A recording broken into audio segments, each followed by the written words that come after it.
L'Arabie saoudite est un vaste désert aux grandes étendues inhabitées. Seules les caravanes de bédouins le parcouraient autrefois.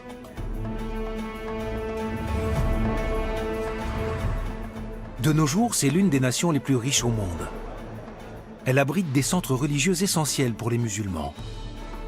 La ville sainte de la Mecque est dotée d'infrastructures extraordinaires. Elle reçoit plus de 2 millions de fidèles lors du grand pèlerinage annuel. Depuis 3 siècles, une seule et même famille règne d'une main de fer sur le pays. Son chef visionnaire s'est allié à un prédicateur il y a des siècles, et le pacte qu'ils ont scellé tient toujours.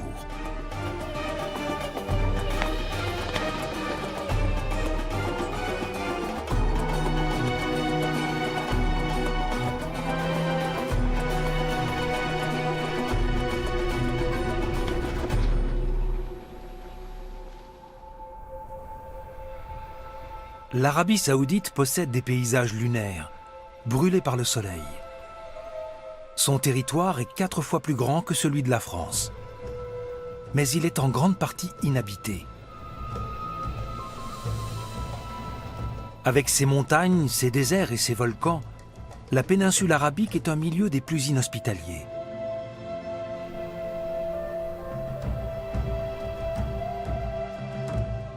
Au sud se trouve le Roub al-Rali, le quart vide en français, la plus grande étendue de sable ininterrompue au monde.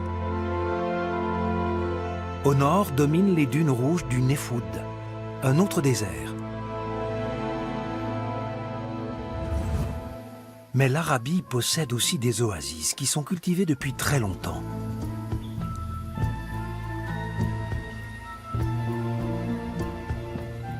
Ces petits paradis doivent leur existence à une source ou un puits autour duquel la vie fleurit.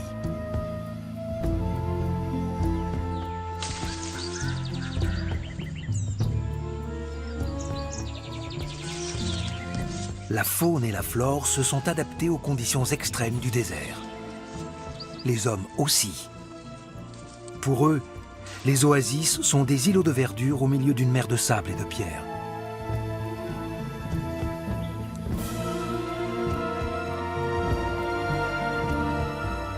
Depuis des millénaires, les Bédouins suivent des routes ancestrales qui les mènent d'une oasis à l'autre à travers le désert.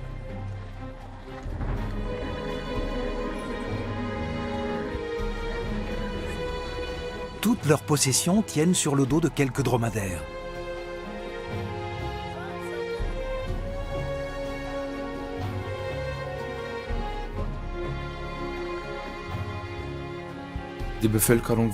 La population n'était pas sédentaire, c'était des bédouins.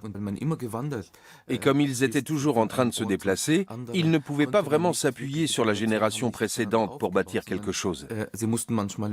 Parfois, ils étaient obligés de repartir à zéro.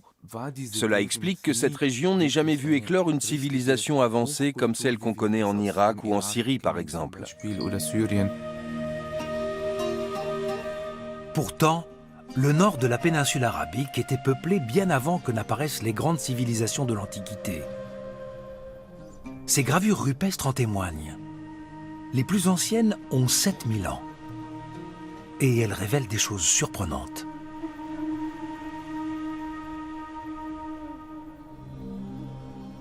Pour l'époque préhistorique, il y a de nombreux paléolacs, des nombreux lacs qui ont été asséchés durant les phases plus arides et qui étaient très certainement les lieux de concentration de population, et notamment de populations préhistoriques et néolithiques, d'époque néolithique, et pour lesquels finalement on réalise que le désert était véritablement vert. Il y a très longtemps, le climat de l'Arabie se modifie en profondeur. Les vallées fertiles et la savane laissent place à un désert brûlant.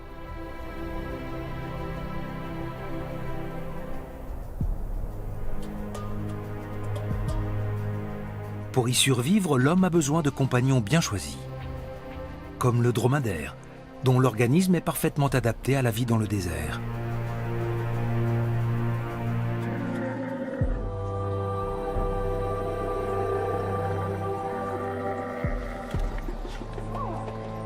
C'est une excellente bête de somme pour des marchands nomades comme les Nabatéens. Ce peuple apparaît dans le nord de la péninsule vers 500 avant notre ère. Il fait le commerce de l'encens, une résine extraite d'un arbre qui pousse dans le sud de l'Arabie. L'encens est utilisé dans tout le monde antique à des fins religieuses ou médicinales. Il se vend jusqu'en Europe.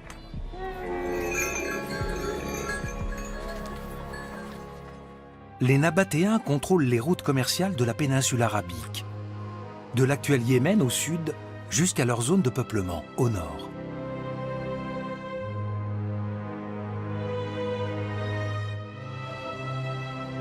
Ils forment une nation prospère dont la capitale est Pétra, dans l'actuelle Jordanie.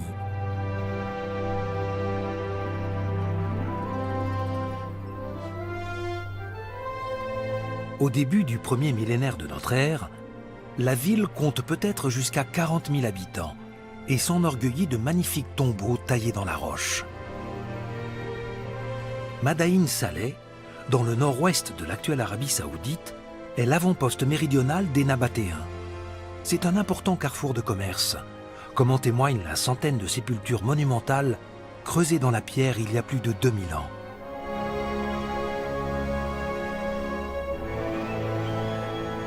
On remarque la quasi-absence de représentation humaine ou divine. Les tombeaux sont ornés de bas-reliefs aux motifs géométriques. La religion des Nabatéens reste assez mystérieuse. Une des questions qui a trait évidemment à cette religion, c'est qu'elle n'est pas uniquement fondée sur des divinités et des représentations de ces divinités, mais qu'elle est également, c'est également une religion qui est fondée sur un culte qui est le culte que certains ont parfois appelé le culte des pierres.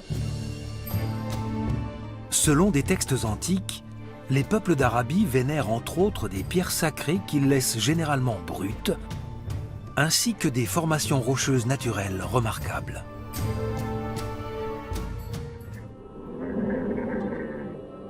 Les caravanes des marchands nabatéens contribuent à diffuser des croyances et pratiques étrangères dans la péninsule arabique.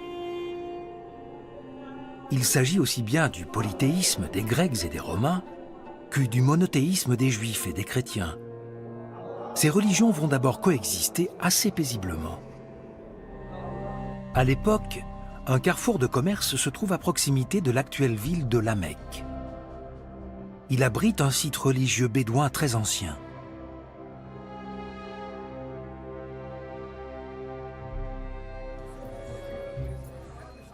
Le sanctuaire serait aussi vieux que l'humanité selon la tradition islamique. C'est un lieu empreint de sainteté qui attire des pèlerins bien avant l'apparition de l'islam.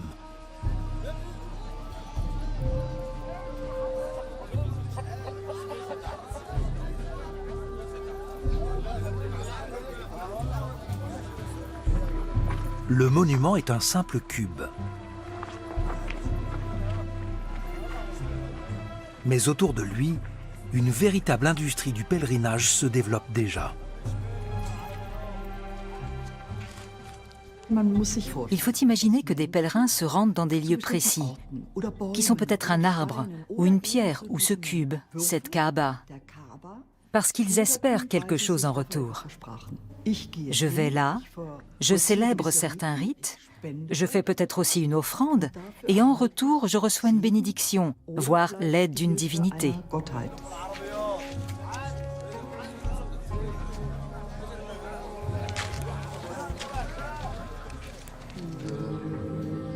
À l'intérieur de la Kaaba, les visiteurs rendent hommage à des divinités très variées, qui sont aussi bien la déesse de la fertilité et de la pluie que le dieu des Juifs, ou encore Jésus et des saints chrétiens. Ils vénèrent tout particulièrement une pierre noire, censée être d'origine divine, dont le culte remonte à la nuit des temps.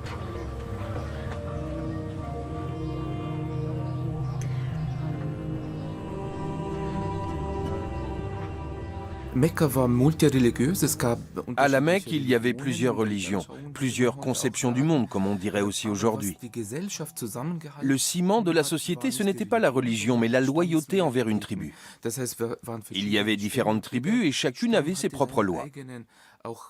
Il n'y avait pas de loi universelle s'appliquant à tous. Les tribus se faisaient souvent la guerre. Elles étaient en rivalité pour la domination de la péninsule arabique. Au 7e siècle de notre ère, un homme fait parler de lui à la Mecque. Il va unir toutes les tribus arabes ennemies et changer la face d'une grande partie du monde. Il se nomme Mahomet.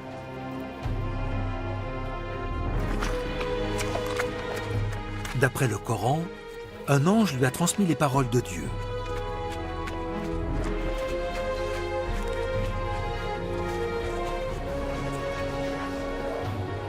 Le prophète charismatique voit le nombre de ses adeptes augmenter rapidement. Il prêche la foi en un Dieu unique et créateur, déjà connu des Arabes.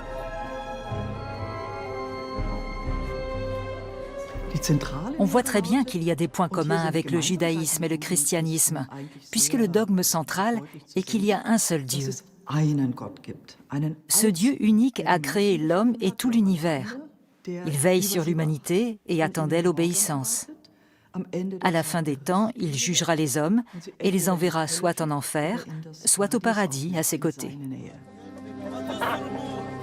D'après la tradition islamique, Mahomet dénonce le polythéisme de ses contemporains.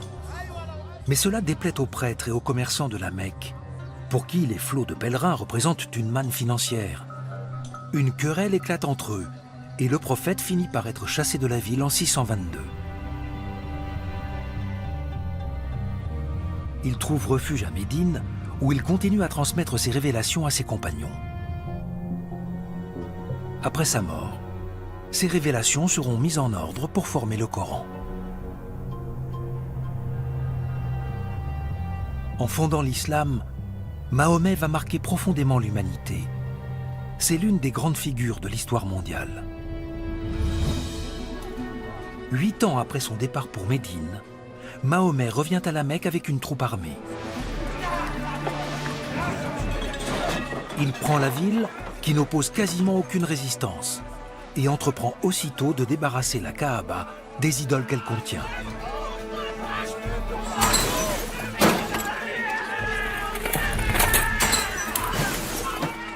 Il ordonne que toutes les statues de la cité soient détruites. Les Mécois doivent se convertir à la nouvelle religion monothéiste ou partir.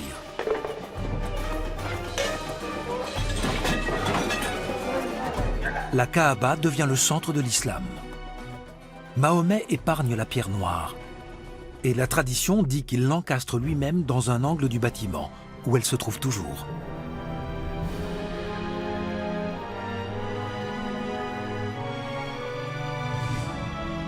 Aujourd'hui, le cube est appelé communément la maison de Dieu.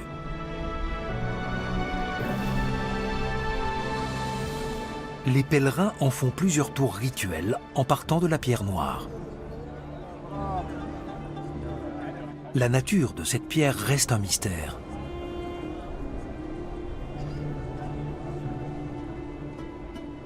Les hypothèses sont nombreuses. S'agit-il d'une agate, comme ça a été supposé? S'agit-il d'une météorite, comme ça a été également pensé? Ou tout simplement d'un élément de lave ou de basalte, voire de verre. Cela reste totalement ouvert en termes de sa composition physique, ce qui en fait peut-être également une part du mystère qu'il faut conserver, ce qui est plutôt parfois une bonne chose, tout simplement, garder un peu de mystère derrière la nature des choses. La foi enseignée par Mahomet est une force d'unification. Mais elle va créer une dynamique politique qui va changer le monde. Après la mort du prophète, ses successeurs conquièrent toute la péninsule arabique, puis les régions voisines. L'expansion de l'islam est rapide et durable.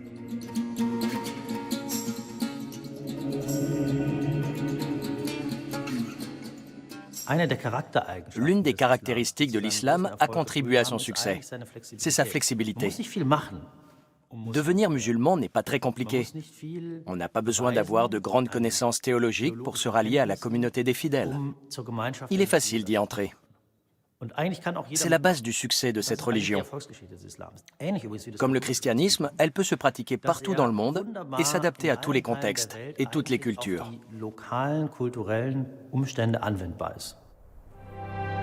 Le pèlerinage à la Mecque reste l'un des 5 piliers de l'islam.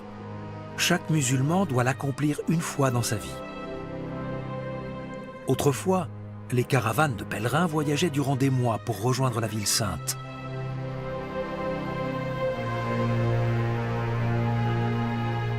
La Kaaba est le sanctuaire vers lequel les fidèles du monde entier se tournent pour la prière.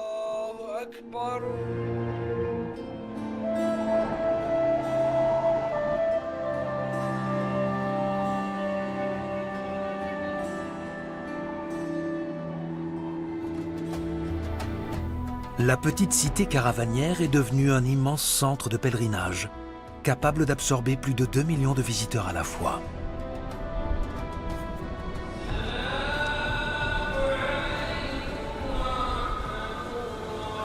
Celui qui accomplit le Hadj, le pèlerinage à la Mecque, et qui implore Dieu de lui pardonner ses péchés, sera entendu.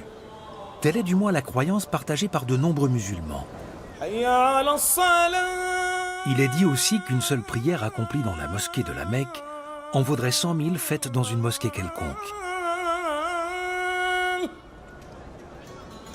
Le rite de la circumambulation consiste à tourner autour de la Kaaba. Il s'inspire du récit coranique d'Abraham.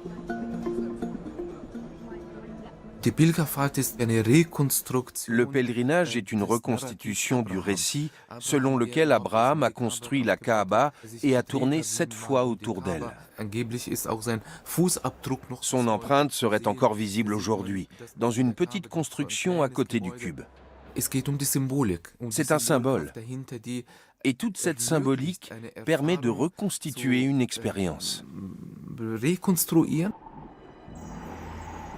L'islam reprend sous le nom d'Ibrahim la figure biblique d'Abraham et lui donne une nouvelle importance. Selon le Coran, Abraham part dans le désert avec sa concubine Agar et leur fils Ismaël. Dieu se manifeste à lui à l'emplacement de l'actuelle ville de la Mecque, à l'endroit même où Adam avait élevé un temple à sa gloire. Et il lui ordonne d'abandonner là Agar et son fils.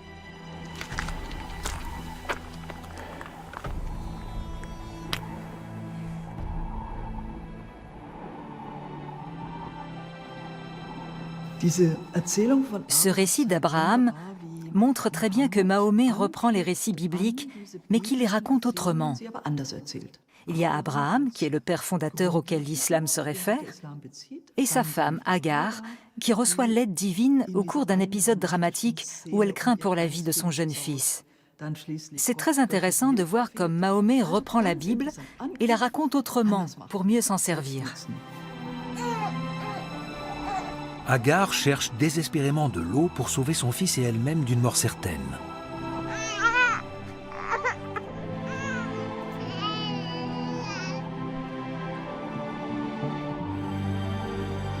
Elle parcourt à 7 reprises la distance qui sépare 2 grands rochers dans l'espoir de trouver de l'eau.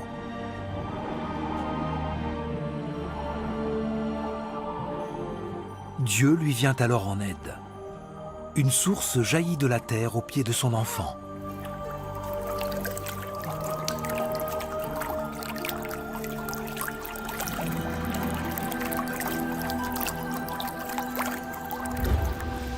Selon la tradition, il s'agit de la source Zemzem, à laquelle doivent boire les fidèles dans la grande mosquée de la Mecque.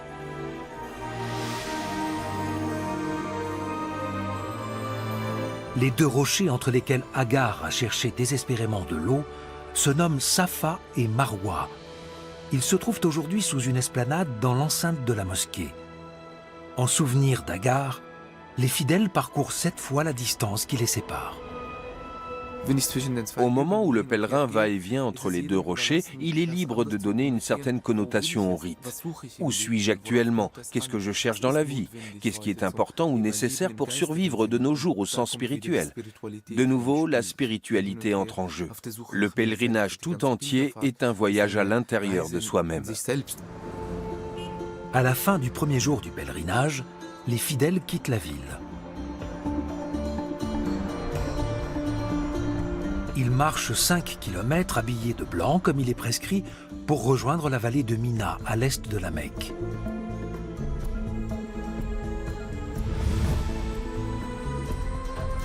Là, des milliers de tentes les attendent. Elles peuvent recevoir jusqu'à 3 millions de personnes. Le lendemain matin, les pèlerins parcourent 20 km pour se rendre au mont Arafat, dans la plaine du même nom.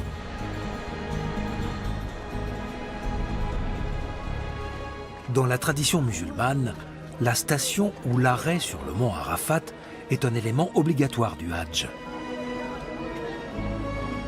Les pèlerins récitent des versets du Coran, bénissent le prophète Mahomet et implorent Dieu.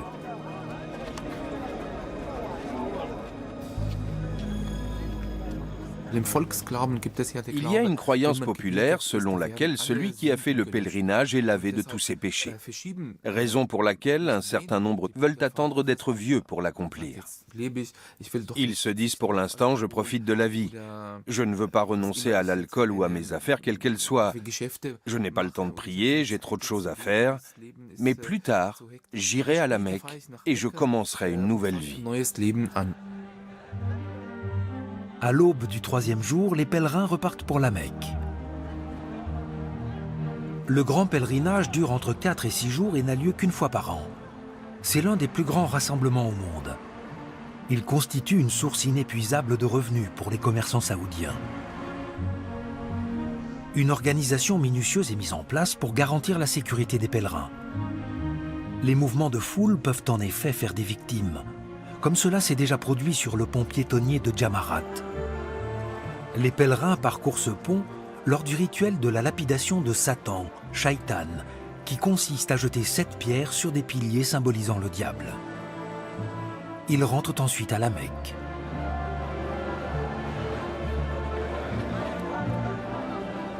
En instaurant la prescription du pèlerinage à la Mecque, Mahomet a offert un puissant point d'ancrage à la communauté mondiale des fidèles. De nos jours, plus d'1 million de pèlerins participent à la prière finale dans la grande mosquée.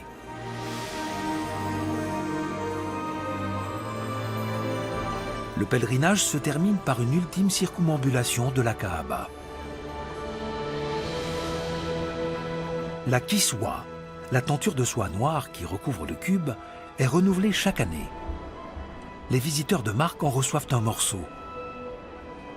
400 kilos de fil d'or et d'argent sont nécessaires pour les broderies qui reprennent des versets du Coran. Tout est tissé et cousu à la Mecque depuis un siècle. Mais la kiswa provenait auparavant du Caire.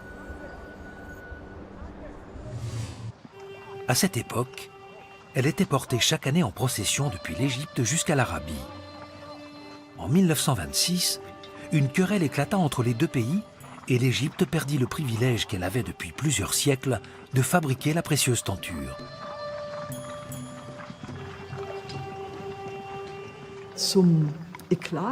La querelle a éclaté alors que la kiswa était portée comme d'ordinaire sur un palanquin appelé mahmal entre l'Égypte et la Mecque. Tout un groupe de partisans de Muhammad ibn Saoud se sont offusqués du fait qu'on faisait sonner de la musique, parce qu'ils condamnaient toute forme de musique. Ils prétendaient aussi que les Égyptiens idolâtraient le palanquin et la kiswa.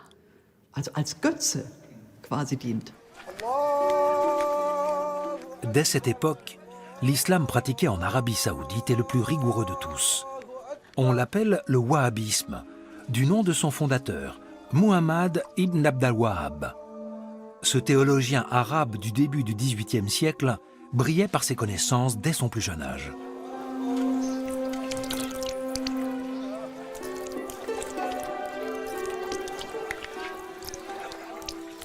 Ibn Abd al-Wahhab était une personnalité remarquable dès son plus jeune âge. C'était lié à son milieu d'origine. Son père et son grand-père faisaient partie des plus grands théologiens de l'Arabie centrale. Or, dans cette région du monde, l'autorité religieuse se transmettait souvent de père en fils. C'est toujours le cas d'ailleurs. On raconte qu'Ibn Abd al-Wahhab est capable de réciter le Coran par cœur dès l'âge de 10 ans. À 11 ans, il accomplit son premier pèlerinage à la Mecque et commence à prêcher. Il s'intéresse surtout aux hadiths. Ce sont des textes contenant les paroles et les actes du prophète qui sont un des fondements du droit islamique et sont censés guider les musulmans dans tous les aspects de leur vie. Ibn Abd al-Wahhab va fonder un courant radical de l'islam à une époque de crise. Au début du XVIIIe siècle, le centre de l'Arabie est une région extrêmement pauvre et elle est ravagée par de terribles fléaux, tels que la sécheresse ou les nuées de sauterelles, qui forcent de nombreux habitants à partir.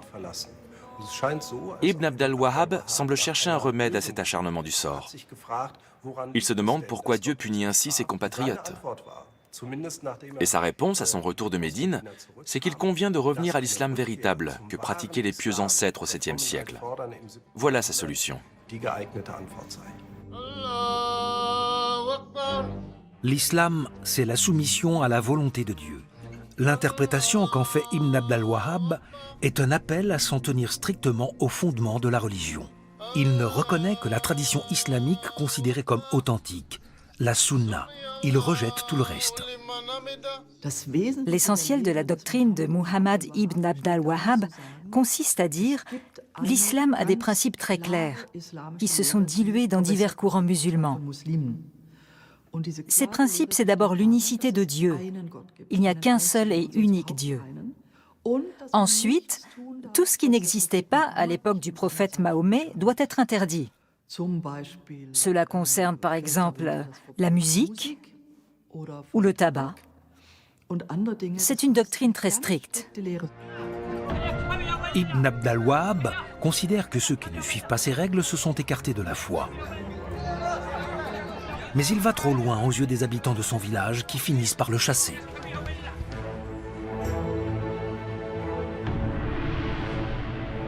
Ibn Abd al-Wahhab est né dans la région du Nejd. Là, au centre de l'Arabie, la falaise calcaire du Jabal Tuwayk domine le paysage sur près de 100 km.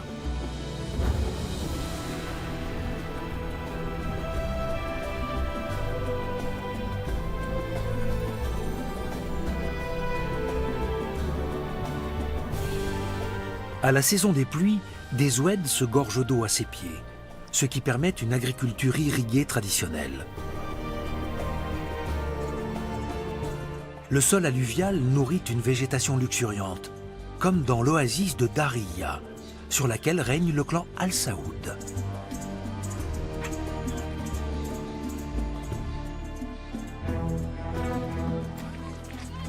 C'est là que Ibn Abd al-Wahhab trouve asile après avoir été rejeté de toutes parts.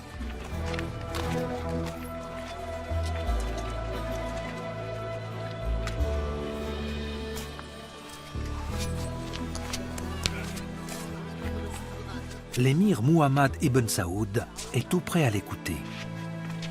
Cette rencontre entre le fondateur du wahhabisme et le chef de la famille Al-Saoud va changer la face du monde.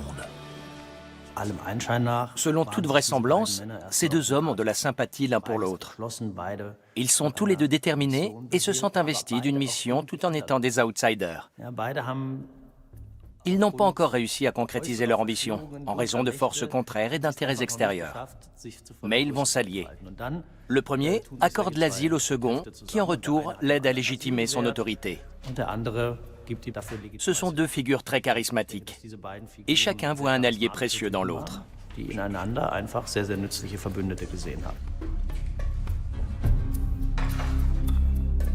L'émir comprend le bénéfice politique qu'il peut tirer de la prédication d'Ibn Abd al-Wahhab.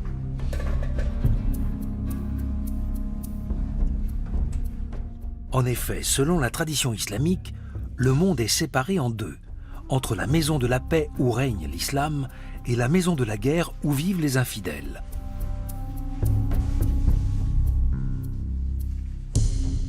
Or, si les musulmans qui ne suivent pas la doctrine wahhabite s'écartent de la vraie foi, alors, se dit l'émir, il est en droit de leur faire la guerre.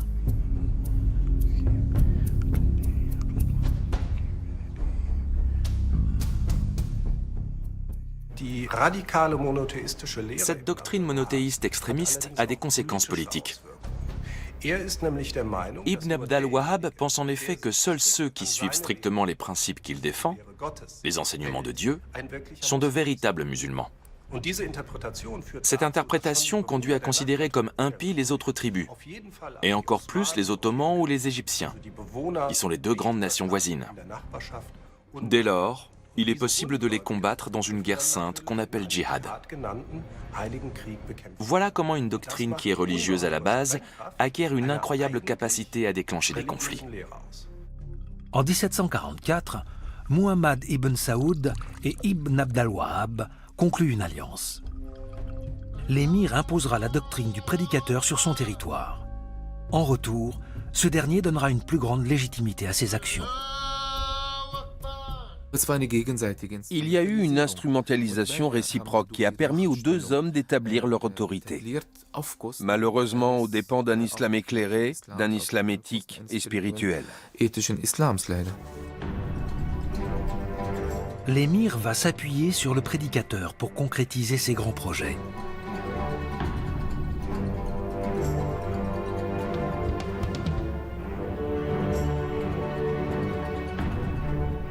Il est ambitieux et il ne compte pas rester éternellement un petit chef tribal parmi d'autres.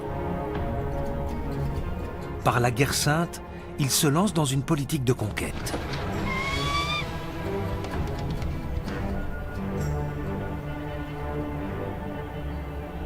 Ces hommes sont prêts à mourir pour combattre les infidèles au nom de Dieu.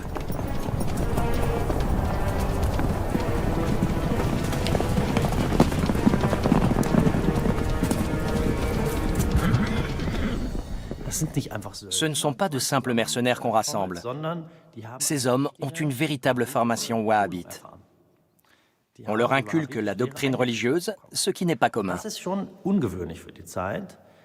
D'ordinaire, à l'époque, quand on veut conquérir des territoires, on s'appuie sur des mercenaires et des alliés, et on autorise le pillage. Ibn Saoud le fait aussi, du reste. Mais ces soldats, ces combattants, sont appelés des Irwan, des frères. Ils reçoivent un véritable apprentissage idéologique et on leur enseigne le wahhabisme. Ibn Saoud va unir tout le centre de l'Arabie sous son autorité, ce qu'aucun chef tribal n'avait réussi jusqu'alors.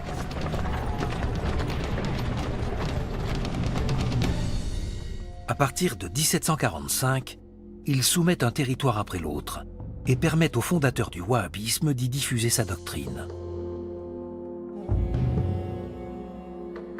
Ses successeurs prennent Médine et la Mecque. En se rendant maîtres de la Kaaba, ils expriment leur prétention à régner sur le monde musulman et montrent qu'ils sont prêts pour cela à employer la force.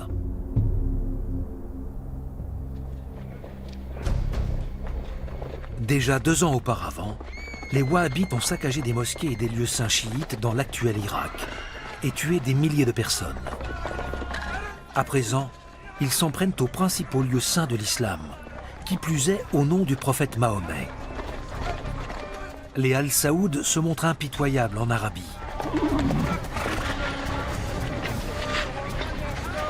Ils passent par le fil de l'épée tous ceux qui tentent de leur résister. À Médine, ils détruisent des tombeaux de saints datant des débuts de l'islam car ils condamnent leur culte. Ils n'épargnent que la tombe du prophète. Ils font régner leur loi sur la ville.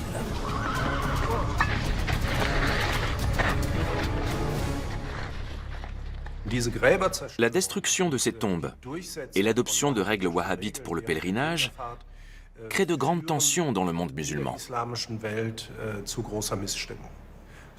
Sans doute pas dans les mêmes proportions qu'au XXe siècle. Néanmoins, les wahhabites s'imposent déjà comme des acteurs sur la scène politique internationale.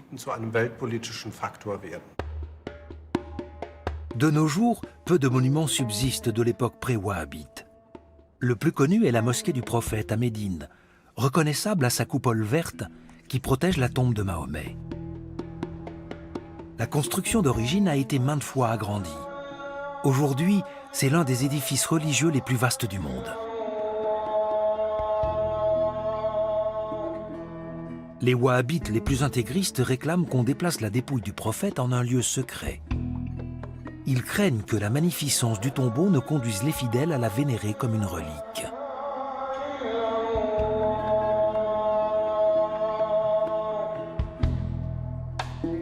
Au début du XXe siècle, les mosquées de Médine et de la Mecque étaient de taille relativement modeste. Aujourd'hui, elles ont des dimensions prodigieuses et bénéficient d'équipements impressionnants, comme ces parasols totalement automatisés.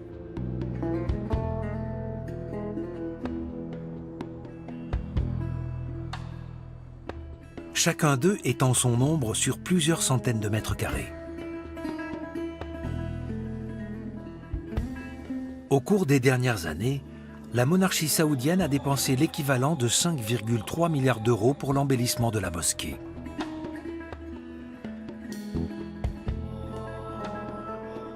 La population de Médine est passée de 51 000 habitants en 1950 à 1,3 million. Le flot des pèlerins a grossi dans les mêmes proportions. Pour leur faire de la place, on a rasé une centaine de maisons autour de la mosquée du prophète. Les bâtiments actuels sont censés pouvoir accueillir 1,6 million de fidèles.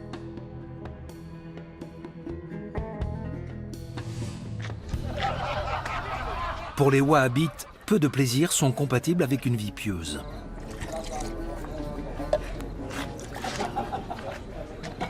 Le tabac, les vêtements voyants, les bijoux, la musique, le chant et plus encore la danse sont interdits.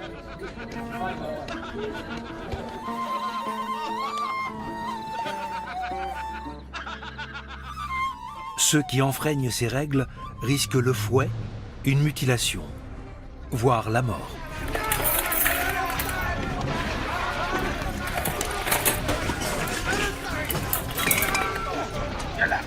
Au XIXe siècle, de nombreux musulmans considèrent la prise de Médine et la Mecque par les wahhabites comme une provocation. À commencer par le sultan de l'Empire ottoman.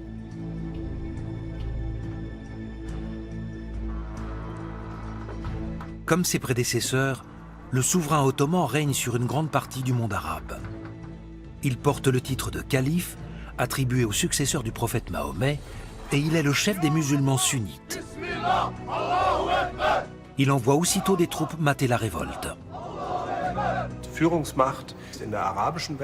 L'Empire ottoman considère alors qu'il règne sur le monde arabe.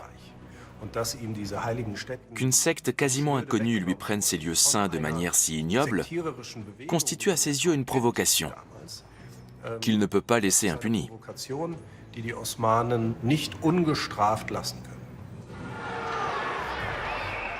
L'armée wahhabite est bientôt défaite.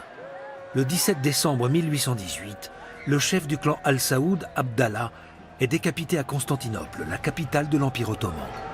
Il a été jugé coupable de corruption, division des musulmans et révolte contre l'autorité du calife. 3 générations se sont succédées depuis que la dynastie Al-Saoud a fait alliance avec le prédicateur Ibn Abd al-Wahhab. L'expansion du wahhabisme semble être arrivée à son terme. Le territoire qui était passé sous le contrôle des Al-Saoud retombe dans la division. Il est morcelé et réparti entre diverses tribus. De nombreux membres de la famille saoudienne sont exécutés à leur tour ou condamnés à l'exil. Mais les graines semées par le fondateur du wahhabisme vont continuer de pousser. La famille Al-Saoud n'a pas dit son dernier mot.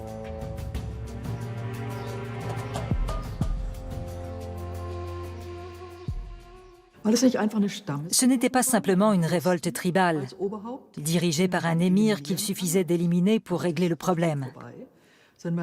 C'était un mouvement à la fois religieux et politique. Il est fort probable qu'il s'est consolidé dans la confrontation avec d'autres chefs tribaux de la péninsule arabique. Donc il n'est pas étonnant que les Saoudiens, les Wahhabites, se soient de nouveau rassemblés. À la fin du XIXe siècle, Le pire ennemi des Al Saoud est l'Empire ottoman, et il est sur le déclin. Son territoire a beaucoup diminué. On le décrit depuis longtemps déjà comme l'homme malade de l'Europe.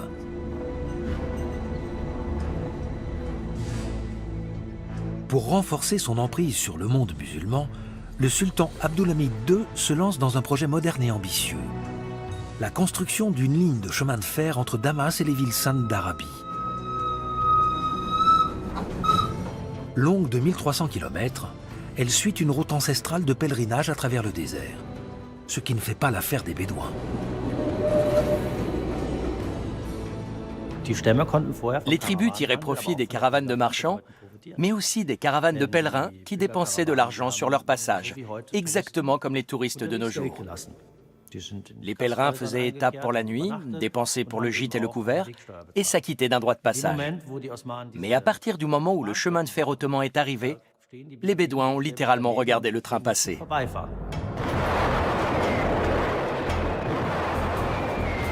En 1914 éclate la Première Guerre mondiale.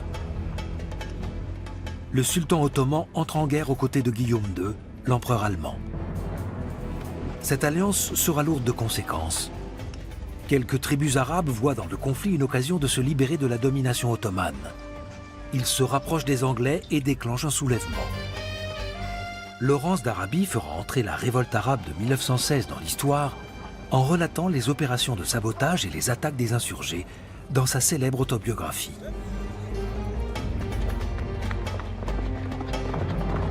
Mais les rêves d'indépendance arabe resteront inassouvis. Les Anglais ne s'attendaient sans doute pas à ce que la révolte arabe déclenchée par le shérif de la Mecque, avec le soutien de Laurence d'Arabie et d'autres, soit un succès. Ils ont été assez surpris du tournant favorable qu'elle prenait et des attentes et des revendications que les insurgés exprimaient. Mais ils ont fait ce qu'ils faisaient toujours. Ils s'en sont lavé les mains en disant « Désolé les amis, il doit y avoir un malentendu. Ce n'était pas ce que nous avions en tête. » Au lendemain de la Première Guerre mondiale, la Société des Nations redessine les frontières des territoires du Proche-Orient. La France obtient un mandat pour la Syrie et le Liban, et l'Angleterre pour le futur État irakien et la Palestine. De cette dernière naîtra bien plus tard l'État d'Israël ainsi que la Jordanie et les territoires autonomes palestiniens. Aujourd'hui encore, de nombreux Arabes considèrent le partage de 1920 comme une trahison envers le monde musulman. Mais pour la famille Al Saoud, il a été l'occasion de revenir au pouvoir. Abdelaziz Ibn Saoud, descendant du fondateur du premier État saoudien, se fait connaître par un coup d'éclat. La première apparition d'Abdelaziz sur la scène internationale montre bien quel genre d'homme il est. Il quitte le Koweït avec 40 fidèles combattants et se dirige vers Riyad, où il assassine le gouverneur ottoman de ses propres mains. Voilà comment il entre dans l'histoire mondiale. Mais ce qui caractérise ce personnage, en plus de sa détermination à toute épreuve et de sa brutalité, c'est qu'il s'intéresse à la politique internationale. Profitant de la vacance du pouvoir en Arabie, Abdelaziz conquiert la péninsule. Il prend la Mecque en 1924 et Médine en 1925. Il se proclame roi l'année suivante. Et en 1932, il donne le nom de sa famille à son royaume, le royaume d'Arabie Saoudite.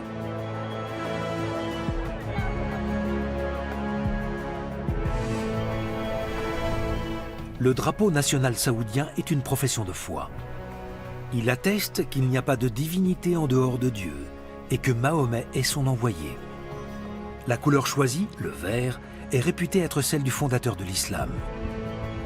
La capitale n'est plus l'oasis de Dariyya, dans laquelle le fondateur du wahhabisme et celui de la dynastie saoudienne avaient conclu une alliance au XVIIIe siècle. C'est la ville voisine de Riyad, qui compte actuellement près de 7 millions d'habitants. La découverte du pétrole en 1938 va faire passer l'Arabie du Moyen-Âge à l'ère de la modernité. Les Saoudiens s'imposent véritablement comme interlocuteurs sur la scène politique internationale, grâce à leurs immenses gisements d'or noir, dont les pays industrialisés sont si avides.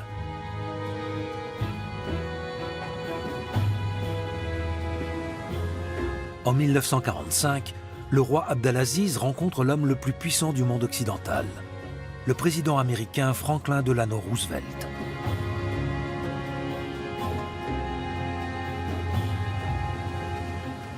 Les deux dirigeants sont issus de sociétés on ne peut plus différentes. Mais leurs nations sont liées par des intérêts communs qui perdurent jusqu'à aujourd'hui.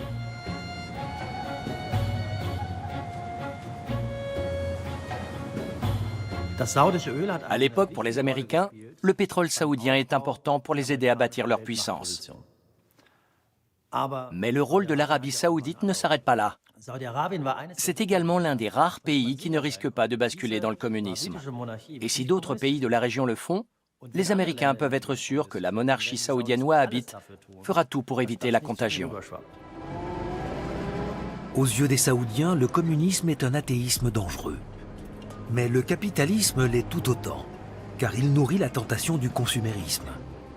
Or, le roi Abdelaziz a beau conduire de belles voitures, il ne veut pas que ses fils oublient leurs origines. Pour éviter cela, il envoie chacun d'eux partager un temps la vie spartiate des Bédouins, loin du faste du palais.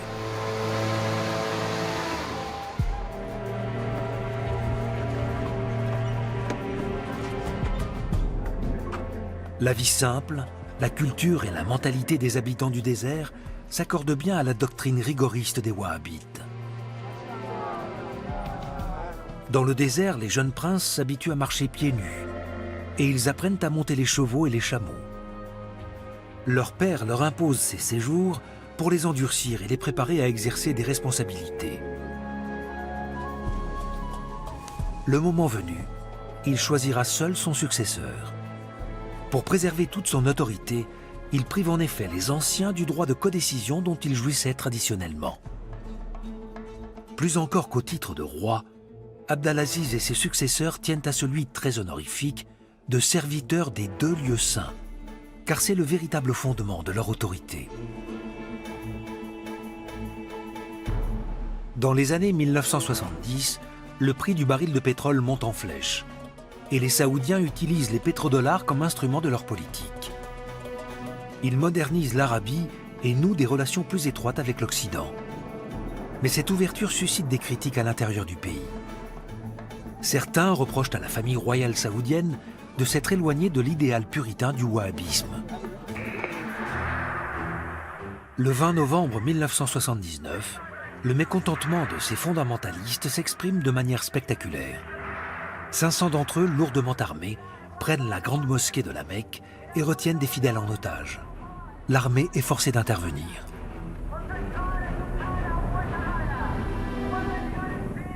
Les islamistes exigent que le pays rompe ses relations avec l'Occident et contestent la légitimité de la dynastie saoudienne.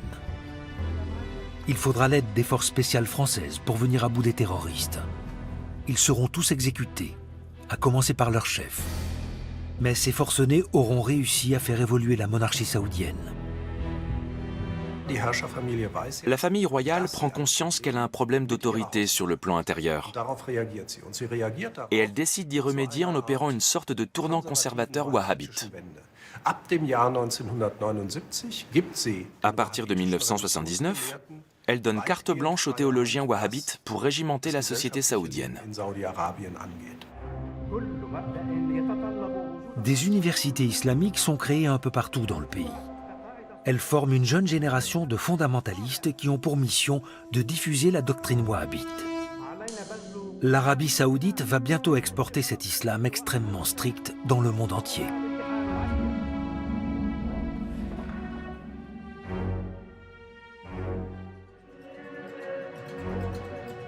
De manière paradoxale, le wahhabisme qui prône la sobriété a contribué à rendre la famille Al Saoud immensément riche. Cette fortune a permis de construire des édifices d'une magnificence extraordinaire pour les lieux saints musulmans et de diffuser sa version particulièrement puritaine de l'islam.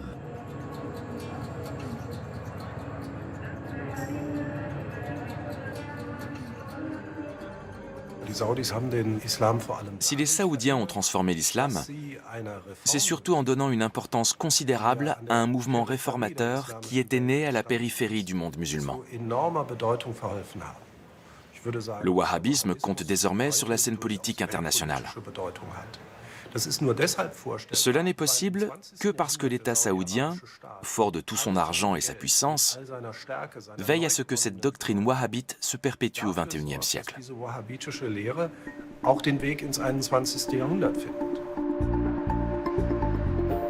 Riyad est depuis longtemps une métropole digne du XXIe siècle. Le wahhabisme n'a pas empêché la construction de ces temples modernes de la consommation que sont les centres commerciaux.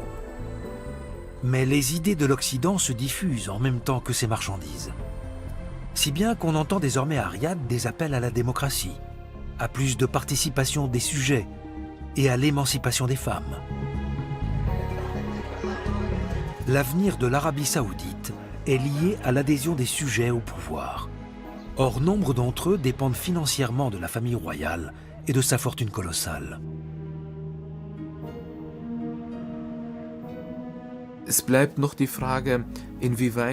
Il reste la question de savoir dans quelle mesure ce changement venu d'en haut s'accompagnera d'une certaine démocratisation de la société. Parce que sans démocratisation, l'édifice demeure fragile. Quand le pouvoir impose une réforme, il peut aussi la supprimer du jour au lendemain. J'espère qu'un processus démocratique durable pourra s'installer progressivement en Arabie saoudite. Les problèmes du monde actuel affectent aussi l'Arabie saoudite. Les gisements de pétrole qui font sa fortune ne sont pas inépuisables. C'est pourquoi le pays veut réduire la dépendance de son économie vis-à-vis de l'or noir. La monarchie absolue saoudienne saura-t-elle relever ce défi? La Mecque continuera d'attirer des flots de pèlerins, mais l'Arabie saoudite a bien d'autres trésors encore. Le monde commence tout juste à les découvrir.